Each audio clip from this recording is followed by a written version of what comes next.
नमस्कार, मैं विशाल। एक बार फिर से आप सभी का स्वागत है। तो आज हमारे साथ महामंडलेश्वर यति नरसिंहानंद गिरी जी महाराज और स्वामी अमृतानंद जी महाराज, स्वामी अमृतानंद जी जुड़ चुके हैं। जय हो विशाल भाई, आपकी कैसे हैं? बहुत अच्छा लगा आपने अपने चैनल पर बुलाया।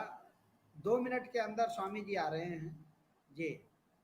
स्वामी जी, आपका चैनल है, फिर इसमें अच्छा बुरा लगने की क्या बात है? अरे वाह, हाँ है तो हमारा ही। बिल्कुल, ये बात तो मानने वाली है जी। तो आज स्वामी जी चर्चा का केंद्र है। मैं सब्जेक्ट भी नहीं देख पाया, लाइव करके सीधे आ रहा हूँ। आज का सब्जेक्ट क्या है? आज का सब्जेक्ट है कि क्या हिंदुओं के पास,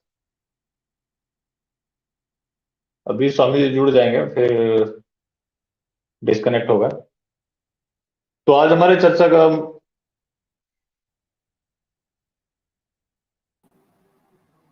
सारी डिस्कनेक्ट हो गया था जी।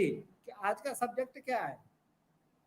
आज का सब्जेक्ट ये है कि जो आदि पुरुष पुरुष फिल्म इन्होंने बनाया है, जिसमें पूरी तरह से उसका इस्लामीकरण हुआ, उसके पीछे मंशा क्या है और क्या हिंदुओं के पास अभिव्यक्ति की आजादी भारतवर्ष में रह गई है या समाप्त कर दी गई है। जी तो स्वामी जी, जिस तरह से भी गुरु जी से ये सवाल पूछेंगे, आपसे ही पूछ लेते हैं, शुरुआत करते हैं कि अभी हाल की घटनाओं को गौर करें आप। तो गुरु जी ने घोषणा किया था कि मैं जामा मस्जिद जाऊंगा, वहां पे भी उनको डिटेन कर लिया गया डासना मंदिर में ही। उसके बाद उन्होंने गांधी समाधि पे जाने की बात की, आप भी साथ में थे, आप लोगों को रास्ते में डिटेन कर लिया गया। चलिए, उसके पहले बाद दीपक, स्वागत कर लीजिए। महाराज श्री आ चुके हैं। अरे विशाल, मम्मी की तबीयत कैसी है तुम्हारी? बस बढ़िया स्वामी जी। गुरु जी हर हर महादेव। हर हर महादेव। तबीयत बताओ पहले, मम्मी की तबीयत कैसी है? तबीयत ठीक है गुरु जी। बात बाकी लाइव के बाद फिर आपसे कॉल करेंगे और सारी अपडेट दे देंगे। और बच्चे का बताओ, बच्चा कब हो रहा है? कितने हाँ दिन? हाँ स्वामी जी, सब कुछ अच्छा है। गुरु जी मैं ये पूछ रहा हूँ कि आपको बार बार क्यों डिटेन किया जा रहा है? अरे सालों ने खून पी लिया बहन चोद। Sorry sorry sorry sorry. अरे खून पी लिया मेरा भाई, बिल्कुल। मुझे पता नहीं था, शुरू कर दिया तुमने लाइव। मैंने सोचा कि अभी वैसे चल रहा है। अच्छा चलता है गुरु जी, ये तो कोई किसी को आपने कुछ बोला नहीं है। जी, पर खून पी लिया सरकार ने, मेरा बेटा खून पी लिया बहुत बुरी तरह। मतलब मुझे मेरी बात रखने नहीं दे रही। चलो ये तो खैर, चलो यूपी सरकार का मामला था। अभी हम दिल्ली एक दिन गांधी की मूर्ति पर रोने जा रहे थे, गांधी को तो नहीं जाने दिया। बहुत बुरी स्थिति है यार मेरी, बहुत बुरी स्थिति है। गुरु जी अभी हाल की घटनाओं को हम लोग याद कर रहे थे, जैसे कि आप जामा मस्जिद जाना चाहते थे तो आपको डासना मंदिर में डिटेन कर लिया गया। उसके बाद गांधी के समाधि पे जाना चाहते थे, वो भी रास्ते में आपको डिटेन कर लिया गया। उसके बाद दीपक त्यागी की निঃसंस हत्या होती है। उसके बाद 7 दिन बाद उनका सर मिलता है, वहां भी आप जाना चाहते थे, वहां भी डिटेन कर लिया गया। तो क्या हिंदुओं की अभिव्यक्ति की आजादी अब खत्म कर दी गई है? देखो, हिंदू को कोई आजादी नहीं है भाई। आजादी केवल जल्लादों को है, आजादी केवल दलालों को है, आजादी केवल मुल्लों को है। यहाँ हिंदू को कोई आजादी नहीं है। ये गलत फहमी है हिंदुओं की। अगर हिंदू ये सोचते हैं कि उन्हें आजादी है। ये देश इस्लामिक होने जा रहा है। ये देश इस्लामिक होने जा रहा है। इसे बचाना बहुत मुश्किल है, बहुत मुश्किल है भाई। तो गुरुजी क्या इस पूरे सिस्टम ने आत्मसमर्पण कर दिया है और एक तरह से अघोषित शरिया लागू हो चुका है? लोगों ने आत्मसमर्पण, देखो सिस्टम से ज्यादा मेरे बच्चे, लोगों ने आत्मसमर्पण कर दिया है। हिंदुओं ने आत्मसमर्पण कर दिया। सिस्टम की तो बात अलग है। हिंदुओं ने पूरी तरह से आत्मसमर्पण कर रखा है मेरे बच्चे। तो गुरुजी आखिर क्या स्थिति है कि जैसे आप मेरठ जाना चाहते थे, दीपक त्यागी की इसने मतलब निर्ममता से हत्या की गई और उसकी कहीं चर्चा भी नहीं हुई, ना कहीं न्यूज में चला, क्योंकि सोशल मीडिया के ट्रेंडिंग में नहीं था। उसके बाद क्या देखो सोशल एक मीडिया काफिर, बायस्ड है। सोशल मीडिया बायस्ड है। अगर कोई कांग्रेस का राज हो या किसी दूसरी पार्टी का राज हो, वहां कोई हिंदू मारा जाता तो उसकी चर्चा होती है। जहां बीजेपी का राज हो, वहां अगर किसी हिंदू का कत्ल कितना ही ब्रूटली कर दिया जाए, वहां उसकी कोई चर्चा नहीं होती। इतनी निर्दयता पूर्वक इतनी हत्याएं यहां उत्तर प्रदेश में हो रही हैं, कोई चर्चा करने वाला नहीं। एक बात सुनिए, जब तक लोगों को यह पता नहीं था कि दिल्ली के अंदर हत्याएं होने पर केंद्र सरकार की जिम्मेदारी रोकना है, पुलिस केंद्र सरकार के हाथ में है, तब तक दिल्ली की हत्याओं की बहुत चर्चा होती थी। अब खुलेआम मनीष को मार दिया मुसलमानों ने, चर्चा है क्या कहीं? क्योंकि अब सब लोग जान गए कि आईटी सेल हिंदुओं का मूर्ख बना रही थी, हिंदुओं का मूर्ख बना रही थी आईटी सेल केजरीवाल पर थेपने के लिए, जबकि दिल्ली में हुई हत्या जिम्मेदारी है अमित शाह की, गृह मंत्री की। तो इस बार देख लो, बिल्कुल मनीष की हत्या की कहीं चर्चा है क्या, कहीं ट्रेंड में है क्या? कोई ट्रेंड नहीं। ट्रेंड जब होगा, अगर राजस्थान में हत्या हो जाए, झारखंड में हत्या हो जाए तो ट्रेंड भी होगा। और दिल्ली में ऐसे लोग हैं जो करोड़ों रुपए इकट्ठे करके हिंदुओं से उन्हें देने भी पहुंच जाएंगे। लेकिन जहां बीजेपी का राज है, जहां हत्याएं रोकनी बीजेपी की जिम्मेदारी है, कानून व्यवस्था बीजेपी की जिम्मेदारी है, वहां चाहे 1000 कत्ल हो जाए उसका कोई जिक्र नहीं होता, मेरे बच्चे, कोई जिक्र नहीं होता।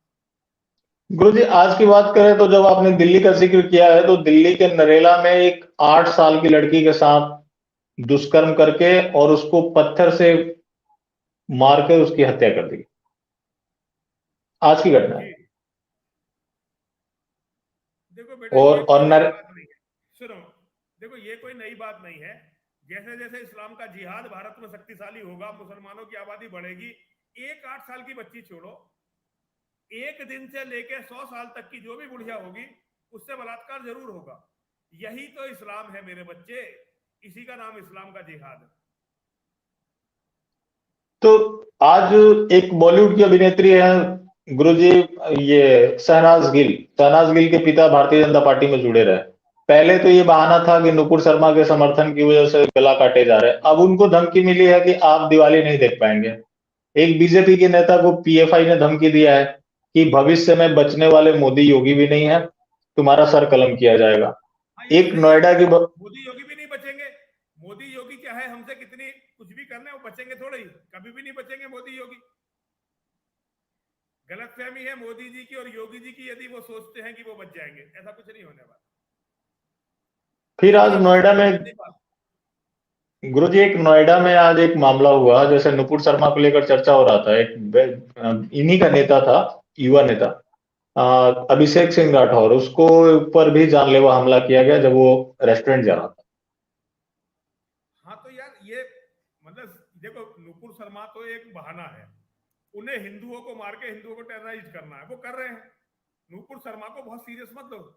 नुपुर शर्मा के समर्थन पे ये हमले नहीं हो रहे। हमले तो इस्लाम के जिहादी नुपुर शर्मा से पहले भी कर रहे थे। गुरुजी आपकी आवाज स्लो आ रही है, लोग जैसा कि बता रहे हैं, पता नहीं क्या है इशू है। मारना ही है उन्हें, तो मेरे बच्चे मारना ही है उन्हें। किसी बहाने की जरूरत नहीं है, किसी नुपुर शर्मा की जरूरत नहीं है। हिंदुओं को मारने का उनकी धर्म की किताबों में लिखा गया है, वो तो मारेंगे ही मारेंगे। गुरुजी आपसे एक व्यक्तिगत सवाल है कि आपकी आवाज को हर जगह दबाया जा रहा है, जैसे कि आज अभी हम चर्चा कर रहे हैं, हो सकता है कि 1-2 दिन बाद या तो मेरे को हटाना पड़ जाए या तो यूट्यूब हटा दे ये कंटेंट। हाँ हटा तो देते हैं यार। हाँ, तो एक तो सोशल मीडिया में दबाया दबा दी गई है। आज सोशल मीडिया पे मैं कहीं हुई नहीं, आप देख लो, कहीं भी नहीं हूं मैं सोशल मीडिया पे। तो गुरुजी मैं यही पूछ रहा था कि जब आप कहीं निकलना चाहें तो आपको डिटेन कर लिया जाएगा, अगर आप कुछ बोलते हैं तो कंटेंट रिमूव कर दिया जाता है, अगर आप सोशल मीडिया में कहीं एक्टिव होते हैं तो आपके अकाउंट को डिसमिस कर दिया जाता है। तो आखिर इतना दबाने के बाद आप किस तरह से संघर्ष कर रहे हैं और किस उम्मीद के साथ कर रहे हैं? नहीं देखिए, मैं संघर्ष इसलिए नहीं कर रहा कि लोग जाने, मैं तो भगवान के लिए संघर्ष कर रहा हूं। मैं संघर्ष इसलिए कर रहा हूं मेरी मां जाने, मेरे महादेव जाने। क्योंकि दुनिया में जो कुछ भी हो रहा है वो उनकी मर्जी से हो रहा है, जो कुछ होगा उनकी मर्जी से ही होगा। तो मेरी मां जाने, मेरे महादेव जाने, मैं कभी हताश नहीं होऊंगा, लड़ता रहूंगा अंतिम सांस तक, जब तक एक भी बूंद खून की बाकी, जब तक ये लड़ाई चलती रहेगी। प्रण करते हैं आजादी की शाम नहीं होने देंगे, प्रण करते हैं आजादी की शाम नहीं होने देंगे, वीर बलिदानियों की समाधियां बदनाम नहीं होने देंगे। जब तक तन में एक बूंद भी गर्म लहू की बाकी है, हम अपनी भारत माता का आंचल नीलाम नहीं होने देंगे, नीलाम नहीं होने देंगे। ये सारस्वत मोहन मनीषी जी ने 4 लाइनें लिखी थी। मैं भारत माता को नहीं, धरती माता को मानता हूं। तो मैं ये मानता हूं कि धरती माता की इस्लाम के नाम के कैंसर से रक्षा करना ये मेरी व्यक्तिगत जिम्मेदारी है, और इसके लिए जो भी मैं कर सकूं मुझे करना चाहिए। गुरुजी आपका जो सन्यासी जीवन 23 साल का रहा, 23 साल पहले और आज में क्या अंतर देखते हैं समाज में? 23 साल पहले हिंदू बहुत जागृत था, उसे इस्लाम की सच्चाई नहीं पता थी, लेकिन अगर कोई घटना होती थी तो हिंदू लड़ने के लिए खड़ा होता था। आज 23 साल के अंदर इस्लाम की सच्चाई तो सारे हिंदू जाग गए, लेकिन हिंदू का लड़ने का हौसला टूट गया। अब हिंदू केवल भागने की और अपनों को धोखा देने की कोशिश करता है, जान बचाने के लिए भागता है। अब हिंदू लड़ नहीं रहा है, जमीन आसमान का अंतर हिंदू के व्यवहार में आ गया है। तो गुरु जी, जो आप लगातार काम कर रहे हैं, जैसे कि आप पूरे संतों का जत्था लेकर, मतलब आपके साथ जो भी सहयोगी थे उनके साथ आप जा रहे थे मेरठ, तो मेरठ तो खैर आप नहीं पहुंच पाए, लेकिन उस परिवार के साथ क्या, जिसके बच्चे की हत्या होती है और 7 दिन बाद उसका सर मिलता है? मैं दीपक त्यागी की बात कर रहा हूँ। देखिए, बहुत बुरा हुआ उसके परिवार के साथ, लेकिन उसके परिवार को भी इसका बदला लेना चाहिए। हिंदुस्तान में केवल एक ही नियम काम करेगा, खून का बदला खून, सिर का बदला सर, आंख के बदले आंख, जान के बदले जान। तो गुरुजी, ये सारी जो घटनाएं हैं जो कि आप देख रहे हैं, जैसे अब उत्तर प्रदेश की बात हो रही है, तो आखिर क्या हुआ कि पिछला जो कार्यकाल था योगी जी का ही काफी सराहनीय था और पुलिस वाले भी काफी सक्रिय होते थे, लेकिन अब दिन प्रतिदिन ऐसी घटनाएं हो रही है और पुलिस का जो पहले इकबाल देखा जाता था अब वो। योगी जी के कार्यकाल में क्या है, ये जो पुलिस वाले हैं ना, पुलिस और प्रशासन, इन्हें बहुत ज्यादा ताकत मिली हुई है और ये असली चीज योगी जी तक पहुंचने नहीं देते। योगी जी के पास अब ऐसे कोई लोग हैं नहीं जो उन्हें सच्चाई बता सकें। जमीन की क्या सच्चाई है ये योगी जी को पता नहीं चल पा रही। उन्हें बदनाम किया जा रहा है, उन्हें हटाने के षड्यंत्र रचे जा रहे हैं। मुझे लगता है कि इस टाइम उत्तर प्रदेश की नौकरशाही योगी जी के ना होकर किसी और के साथ है। इस टाइम कोई ना कोई अंदर की बात है, मुझे वैसे पता तो है नहीं, लेकिन मुझे कई बार ऐसा लगता है कि योगी जी को खत्म करने के, योगी जी को बदनाम करने के, योगी जी की विश्वसनीयता खत्म करने के बड़े गहन प्रयास किए जा रहे हैं। अभी कल की बात है, कल आपके शिष्य जा रहे थे सुप्रीम कोर्ट में इच्छा मृत्यु मांगने और उनको भी दिल्ली पुलिस ने गिरफ्तार कर लिया। खड़े भी नहीं होने दिया सुप्रीम कोर्ट के सामने जाकर, खड़े भी नहीं होने दिया। इससे पहले जबकि कल सुप्रीम कोर्ट की छुट्टी थी, उससे पहले उठा के ले गई दिल्ली पुलिस। बहुत शर्मनाक है, बहुत शर्मनाक है। तो अभिव्यक्ति की आजादी यहाँ केवल मुसलमानों के लिए रह गई है, हिंदुओं के लिए कोई भी अभिव्यक्ति की आजादी अब इस देश में नहीं रही है। तो गुरुजी, ऐसा क्या वजह है कि जैसे जहां पे मजहबी भीड़ होता है वहां पे तो ये पुलिस वाले आत्मसमर्पण कर देते हैं और जहां हिंदू की कोई भी नहीं गुलामी की प्रवृत्ति, हिंदू अपने आप को मन से आज भी गुलाम मानता है। इसीलिए हिंदू जो है अपने आप को अभी आजाद नहीं मानता, हिंदू अपने आप को गुलाम मानता है, इसीलिए हिंदू ऐसा करता है। तो गुरुजी, अगर इस तरह से अगर देखा जाए तो आपको तो पूरी तरह से कुचल दिया गया है। फिर तो अगर आप जितना भी संघर्ष कर रहे हैं, मतलब एक तरह से जो डायरेक्शन है उसके अपोजिट जाकर काम कर रहे हैं पूरी तरह से। देखिए, मुझे पूरी तरह कुचल दिया गया है, दबा दिया गया है, मेरी आवाज कहीं पहुंच नहीं रही है। आर्थिक रूप से मुझे बिल्कुल तोड़कर खत्म कर दिया गया है। जो कुछ लोग हमारे साथी हमारी मदद कर रहे हैं वो ठीक है, वो कर रहे हैं, लेकिन उतनी काफी नहीं है मदद इस समय जितनी हमें मदद की जरूरत थी। हम कुछ काम कर सकते थे। हमारे सारे आर्थिक तंत्र को तोड़ दिया गया है। तो ये सिस्टम की तरफ से हो रहा है या सोसाइटी की तरफ से कोई षड्यंत्र चल रहा है? दोनों तरफ से, दोनों। समाज भी देखिए, समाज भी, हिंदुओं का समाज लड़ने वालों को कभी भी, हम जैसे लड़ने की बात करते हैं, हिंदू से समाधान मानता ही नहीं है, ना धर्म मानता है। हिंदू ये मानता है कि केवल नेता ही सब सही कर लेंगे। जो लोग इसे समाधान मानते हैं वो हमारे साथ है। ऐसा नहीं है, हम भी अगर जिंदे हैं तो कुछ लोगों के बलिदान से, कुछ लोगों के दान से, कुछ लोगों के सहयोग से जिंदा है, लेकिन वो इतना नहीं है कि हम कोई मूवमेंट, कोई आंदोलन चला सके। अगर सोचते भी हैं तो उससे पहले मतलब डिटेन कर लिया जाता है। बिल्कुल, तो ये स्थिति है आज हिंदुओं की। जो आज आपका ये जो लाइव चल रहा है कौन से चैनल पे चल रहा है? ये चल रहा है सनातन फर्स्ट पे।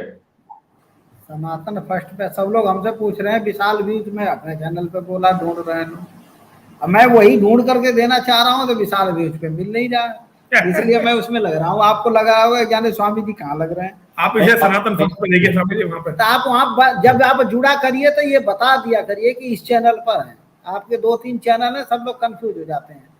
सनातन फर्स्ट पर है भैया। चलो मैं इधर से दे देता हूँ।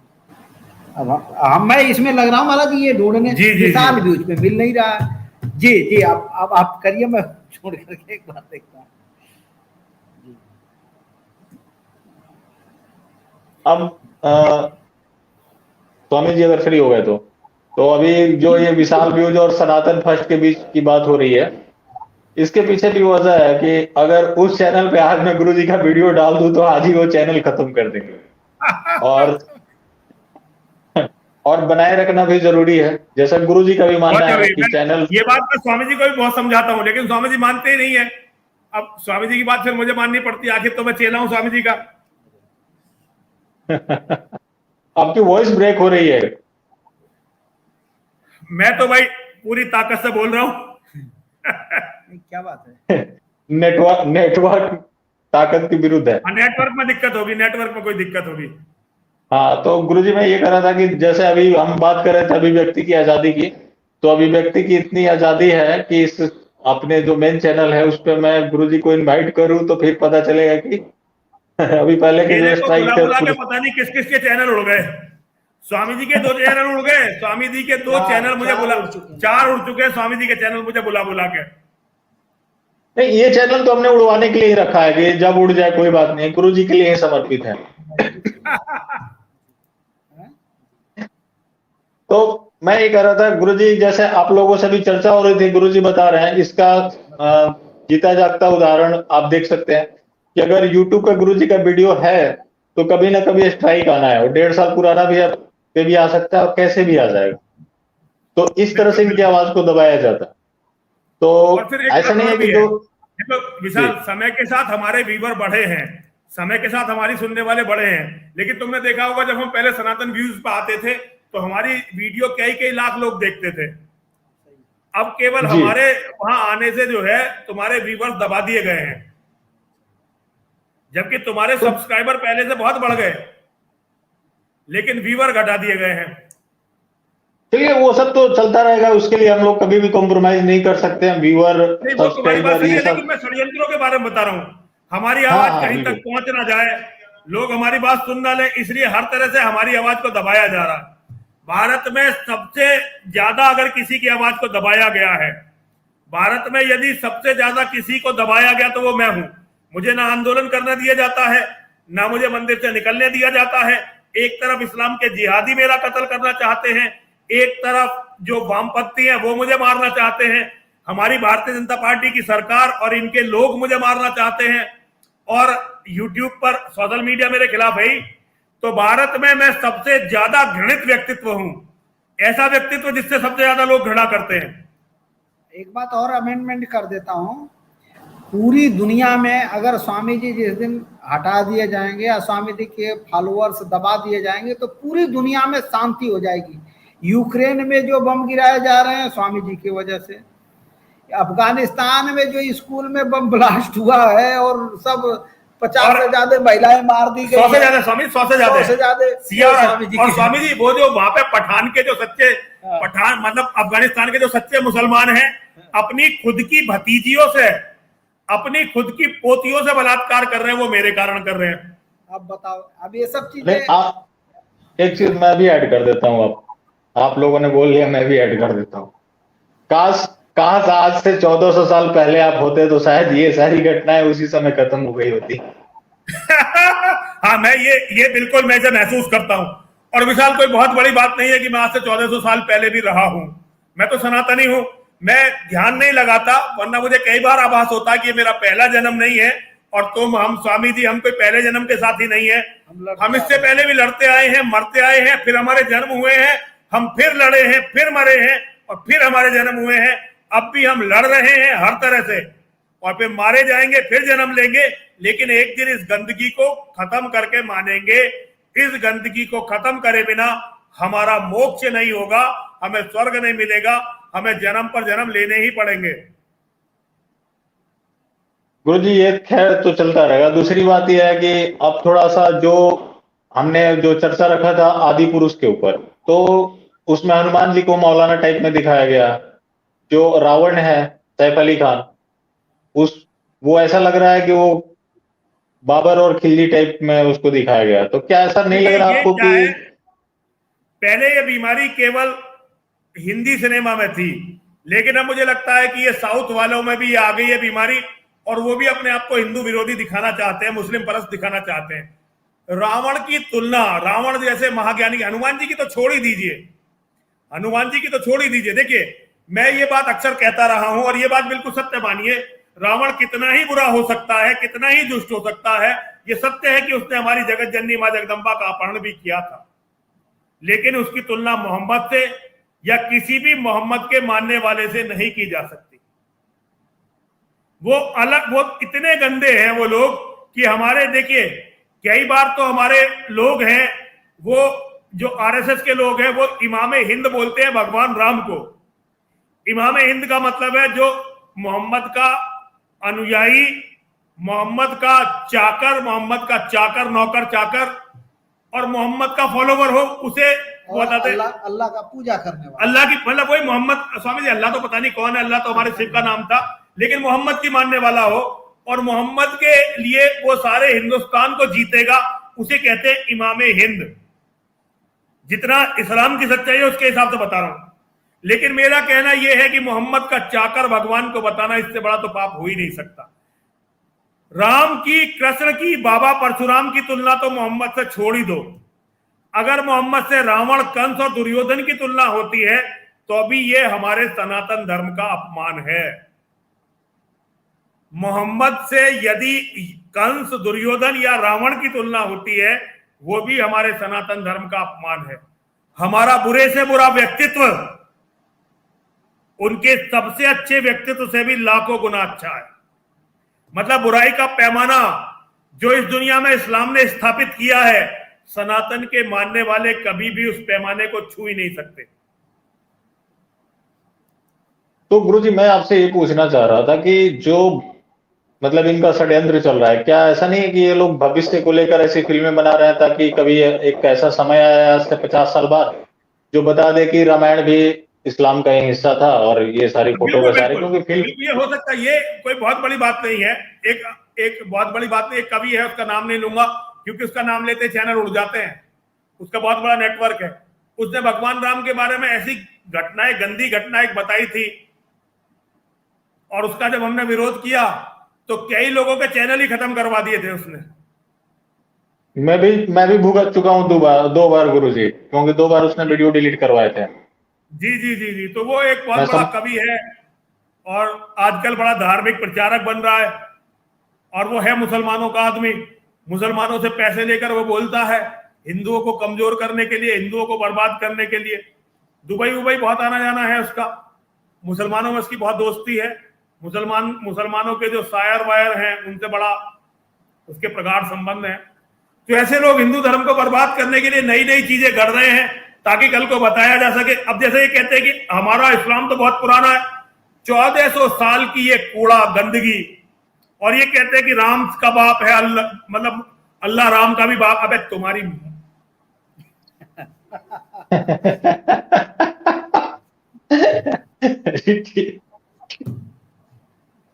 अरे यार, लोग मुझे बहुत नाराज होते हैं, गाली बकते रहते हो यार। अब तुम्हें पता है मैं साधु वाधु तो हूं नहीं, मैं हूं तो पाखंडी, तो पाखंडियों वाला ही बर्ताव करता हूं, गाली वाली देता रहता हूं इन कुत्तों को।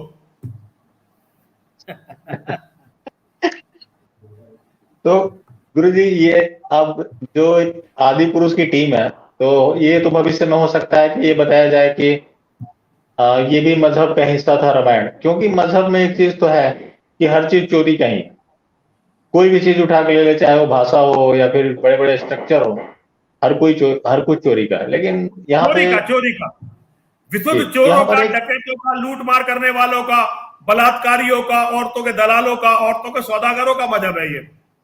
तो अब क्या हुआ कि एक है मनोज मुंतशिर, जिन्होंने डायलॉग लिखे। तो मनोज मुंतशिर राष्ट्रवादी माने जाते हैं। हालांकि मैं हमें भी कई लोग बोल देते हैं, तो हमने तो क्लियरली बोल रखा है कि हमें गाली कोई दे दे लेकिन राष्ट्रवादी मत बोले, क्योंकि अब सही को गलत बताया जाने लगे तो उस वैसा कौन लेना चाहेगा।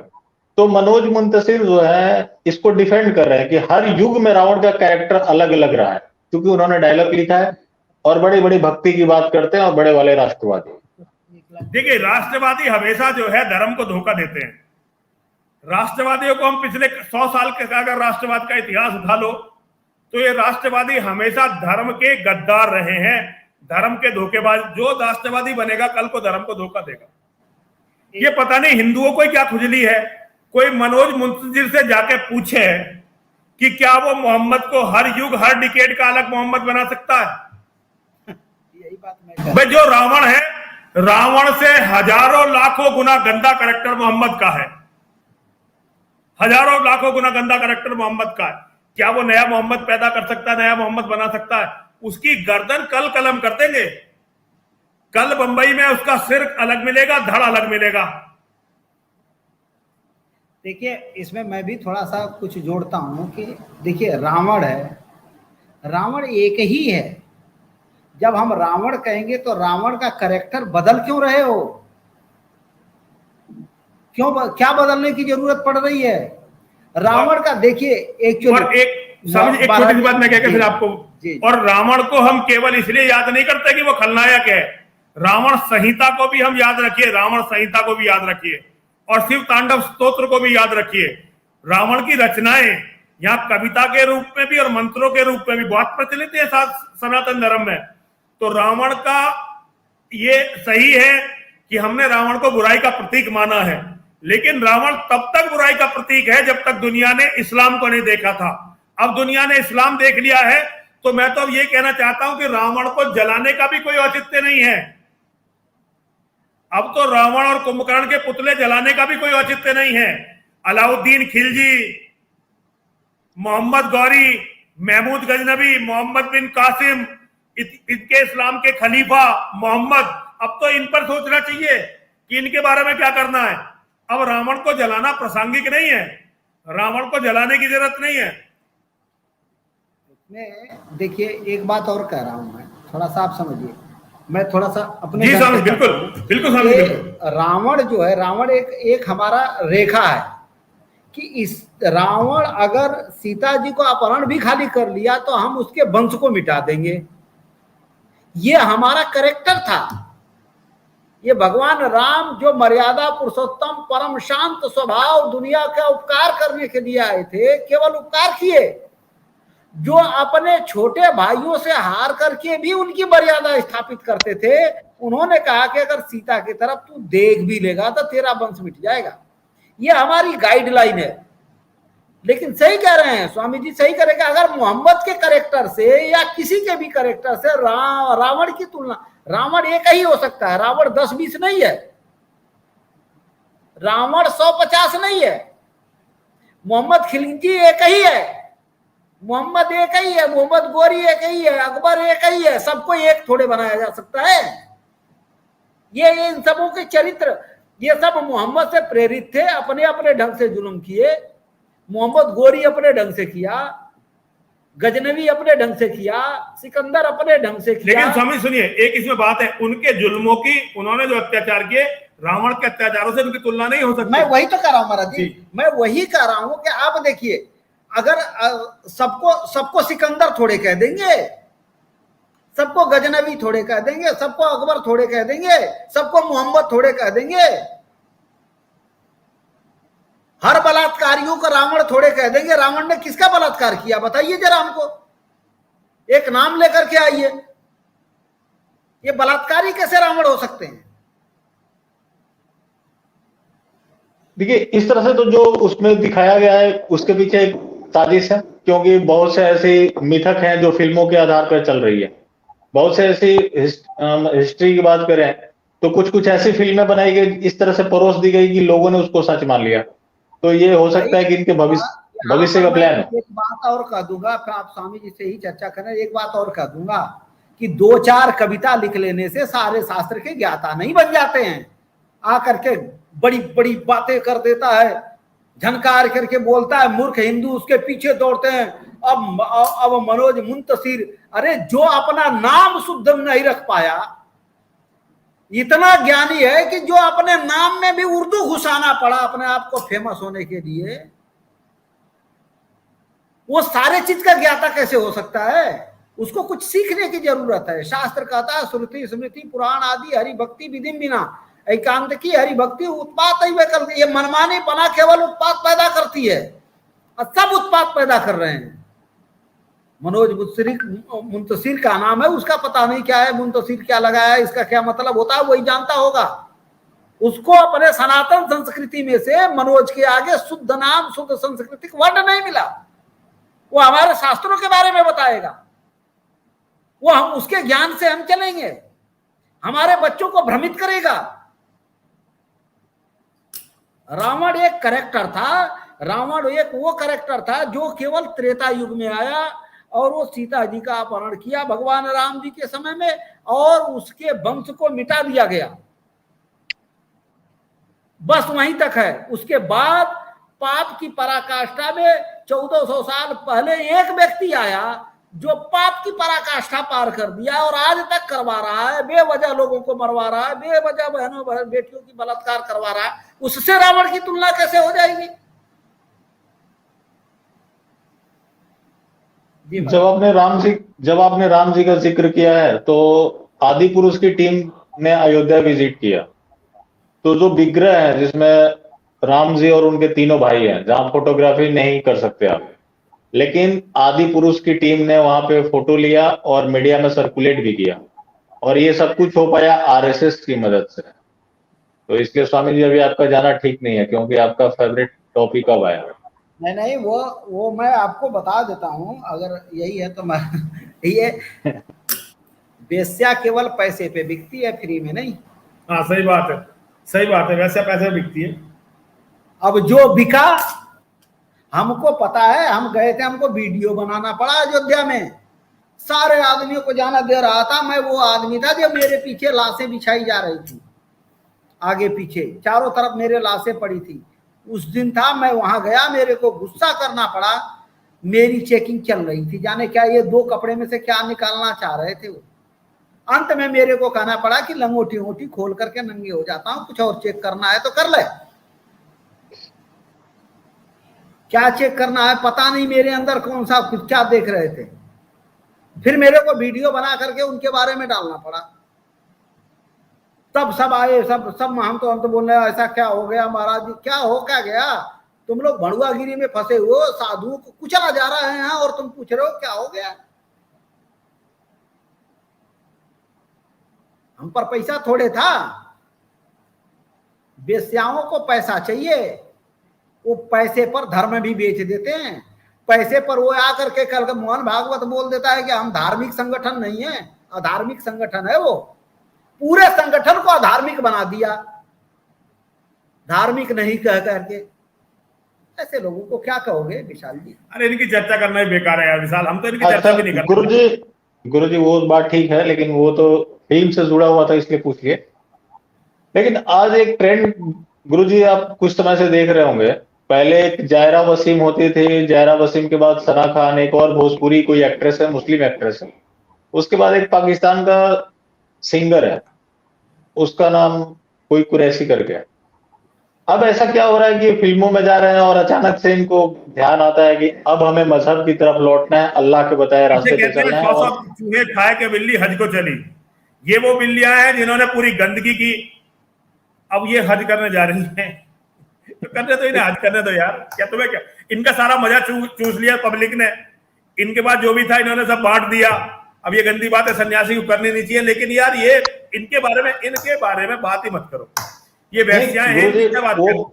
नहीं, इसमें दोनों में कंपैरिजन था। जैसे कि आदि पुरुष के डायरेक्टर हैं ओम राव, तो हिंदू जितने थोड़े से आगे बढ़ जाते हैं तो वो वोक हो जाते हैं, और वो आगे बढ़ के भी कट्टर मजहबी बने रहते हैं। तो देखो मुसलमान जितना ऊपर जाएगा उतना कट्टर मजहबी बनेगा, ये सारी दुनिया जानती है, सत्य है। पूरी दुनिया का मुसलमान जितना ऊपर जाएगा उतना ज्यादा कट्टर मजहबी बनता जाएगा। वो अपने मजहब से जुड़े होते हैं। हिंदू कोई धर्म रहा ही नहीं यार। हिंदू को हिंदू धर्माचार्यों ने सनातन धर्म को मार दिया। धर्म की हत्या मुसलमानों ने नहीं की, धर्म की हत्या ईसाइयों ने नहीं की, धर्म की हत्या किसी ने नहीं की। हमारे धर्म की हत्या हमने की है, हम इसके जिम्मेदार हैं। अब ये मरा हुआ धर्म हमको मार रहा है।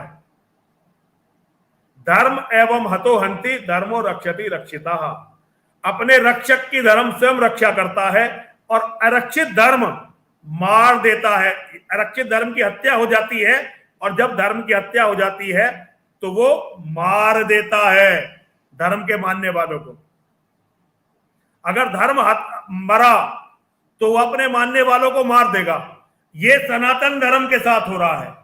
सनातन धर्म अब अपने मानने वालों को मार रहा है, क्योंकि हमारे ही धर्म रक्षकों ने, धर्म गुरुओं ने धर्म की हत्या कर दी है। अगर हम धर्म की रक्षा करते तो धर्म हमारी रक्षा करता। हमने धर्म की रक्षा नहीं की तो अब हमारा धर्म हमें मार रहा है। तो गुरुजी, ये जो आपने खैर कई काम भी किए, बीच में कुछ प्रॉब्लम रहा जिसको आप पूरा नहीं कर पाए, अभी आप कोशिश कर रहे हैं, लेकिन लास्ट आखिरी आपसे सवाल ये है कि जो ये तमाम घटनाएं हो रही है जिससे हमने चर्चा शुरू किया था, तो लोग आप क्या मैसेज देना चाहेंगे इस चीज को लेकर? जो लोग चुप्पी रहती है ना, सिलेक्टिव हो जाते हैं इस चक्कर में, जो आम लोग हैं। देखिए, पार्टी अब मैं विशाल जहां खड़ा हुआ हूं, आज मेरी स्थिति ऐसी नहीं है कि लोगों का आकलन करूं। अब मैं आत्म विश्लेषण में लगा हुआ हूं कि मैंने क्या ठीक किया, क्या गलत किया, क्या मुझे करना चाहिए। मुझे ये लगता है कि मुझे अब धर्म की तरफ लौट चलना चाहिए। बहुत सारा जीवन का समय मैंने व्यर्थ में गंवा दिया। माँ और महादेव मुझ पर कृपा करें, मैं अपने धर्म के लिए इसी हौसले के साथ लड़ता रहूं और लड़ता हुआ मारा जाऊं। केवल मुझे तो अपना रास्ता ये लगता है, बाकी लोगों का क्या व्यू रहेगा, लोग क्या करेंगे, ये लोग जाने, लोगों का काम जाने। मेरा काम इसके बारे में सोचना रहा नहीं। गुरुजी, आप हमेशा मरने की बात करते हैं, लोग आपको लंबे समय तक जिंदा देखना चाहते हैं और आप हमेशा मरने की बात करते हैं। मैं लोगों के विचारों में, उनके मन में हमेशा अमर रहूंगा। आज माँ और महादेव ने मुझे वो स्थान दे दिया है जो मुझे लगता है, बाकी माँ जाने, महादेव जाने। अगर मेरी आज भी हत्या हो जाती है तो लोगों के मनों में मैं हमेशा रहूंगा, मेरी बातें हमेशा रहेंगी। विशाल जब तक रहेगा मेरी चर्चा करता रहेगा, स्वामी अमृतानंद जी रहेंगे मेरी चर्चा करते रहेंगे। लोगों को कदम कदम पर नरसिंहानंद याद आएगा कि नरसिंहानंद हमसे ये कह रहा था, हमने नरसिंहानंद की मानी नहीं। अमरता क्या है? अमरता क्या है? अमरता यही है कि जब हम खत्म भी हो जाएंगे तब लोग हमें याद रखेंगे। और विनाश क्या है, नाश क्या है, सर्वनाश क्या है? कि आदमी को उसकी गलतियों के लिए, उसकी गद्दारियों के लिए, उसके विश्वासघात के लिए याद किया जाए। चलिए स्वामी जी और गुरु जी, आप लोगों का जुड़ने के लिए बहुत बहुत धन्यवाद। और हमारी चर्चा मेरे जैसे थके हुए, बीमार और हताश आदमी से कुछ बात करने के लिए बहुत बहुत धन्यवाद। हर हर महादेव, बहुत बहुत आशीर्वाद। जय हो तुम्हारी। हर हर महादेव गुरु जी, हर हर महादेव, हर हर महादेव, हर हर महादेव, हर हर महादेव।